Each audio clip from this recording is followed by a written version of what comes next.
सतनाम श्री वाहिगुरु। सतनाम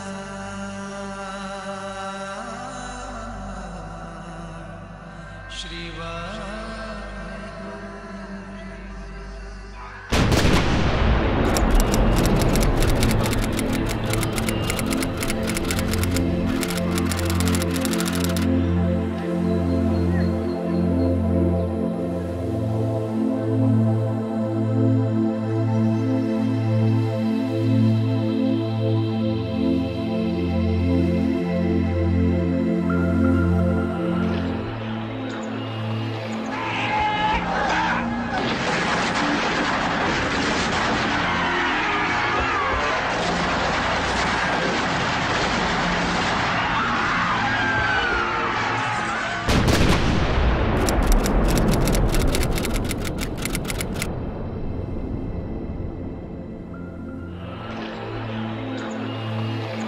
कहने को 13 अप्रैल एक तारीख भर है,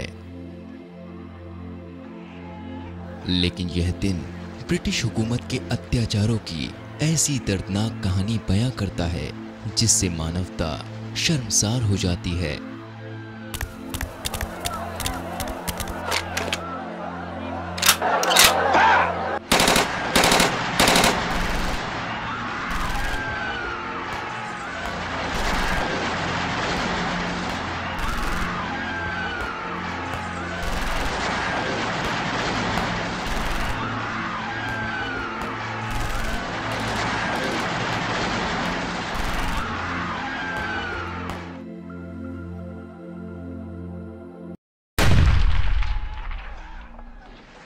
इस दिन अमृतसर के जलियांवाला बाग में गोरे हुक्मरानों ने करीब 2000 हिंदुस्तानियों को मौत के घाट उतार दिया, इतिहास को काला दिन दिया।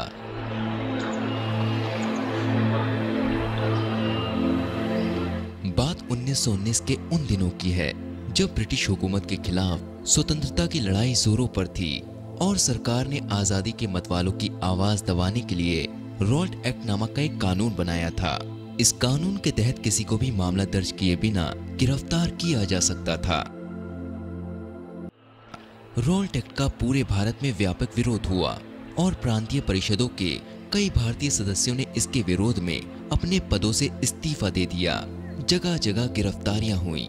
इन गिरफ्तारियों और रॉल्ट एक्ट के विरोध में 13 अप्रैल 1919 को बैसाखी के दिन अमृतसर के जलियांवाला बाग में एक शांतिपूर्ण सभा रखी गई। सभा को विफल करने के लिए हुकूमत ने तरह तरह के हथकंडे अपनाए। सभा में भाग लेने मुंबई से अमृतसर आ रहे महात्मा गांधी को पलवल रेलवे स्टेशन पर गिरफ्तार कर लिया गया। हुकूमत की कारगुजारियों से गुस्साए लोग हजारों की संख्या में 13 अप्रैल 1919 को अमृतसर के जलियांवाला बाग पहुंच गए। इस सभा से तिलमिलाए पंजाब के तत्कालीन गवर्नर माइकल ओडवायर ने ब्रिगेडियर जनरल रेजिनाल्ड डायर को आदेश दिया कि वह हिंदुस्तानियों को सबक सिखा दें। इस पर जनरल डायर ने 90 सैनिकों को लेकर जलियांवाला बाग को घेर लिया और जैसे ही सभा शुरू हुई बंदूकों से अंधाधुंध गोलीबारी कर आग बरसाना शुरू कर दिया। वे लगभग 10 मिनट तक निहत्थे लोगों पर गोलियां बरसाते रहे। उनकी बंदूकें तब तक खामोश नहीं हुई जब तक कि उनकी गोलियां खत्म नहीं हो गईं। बाग तीनों ओर से ऊंची ऊंची दीवारों से घिरा था और इसमें आने जाने के लिए एक ही रास्ता होने की वजह से लोग भाग भी नहीं पाए। जान बचाने के लिए बहुत से लोगों ने पार्क में ही मौजूद कुएं में छलांग लगा दी, लेकिन वे भी बच नहीं पाए और पानी में डूबने से उनकी मौत हो गई। बहुत से लोग भगदड़ में मारे गए। बाग में लगी पट्टिका पर लिखा है कि 120 शव तो सिर्फ कुएं से ही मिले।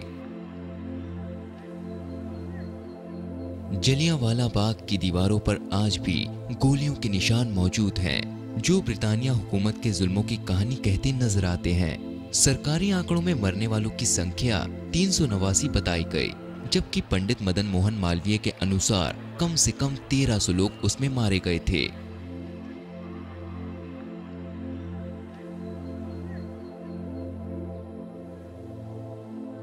स्वामी श्रद्धानंद के मुताबिक मरने वालों की संख्या 1500 से भी ज्यादा थी।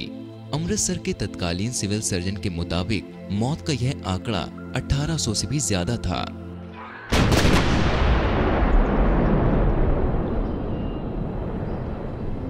जलियांवाला बाग की घटना को हुए 93 साल गुजर जाने के बाद भी शहीदों व घायलों के नाम व संख्या आज तक उजागर नहीं हो सकी। हालांकि बाग के विकास को लेकर करोड़ों रुपए खर्च किए जा रहे हैं और हर साल बाग में श्रद्धांजलि भी दी जाती है, मगर आज तक यह जानने की कोशिश नहीं की गई कि इस बर्बर कांड में हमने किन किन लोगों को खोया है व उनकी संख्या कितनी थी। दंडोत वंदन अनेक सर्वकला समरथ डोलन ते